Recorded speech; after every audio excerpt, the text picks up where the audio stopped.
நேரத்தில் சமுத்திரம் பின்வாங்கும் சந்தோஷ திருநாளில் நல்லருளை தாரும் ஐயா முருகன் என்று முழங்குது என் மனசு. கடலை போல உன் கருணை பெருசு.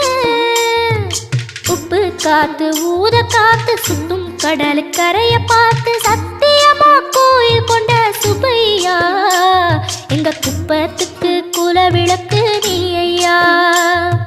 திருச்செந்தூர் ஆண்டவனே வேல் முருகா தினம் உனக்கு நன்றி சொல்வோம் மால் மருகா. திருவடியில் தவம் இருப்போம் திருமுருகா. தீர்ப்பெழுது நலமெனவே வடிவழ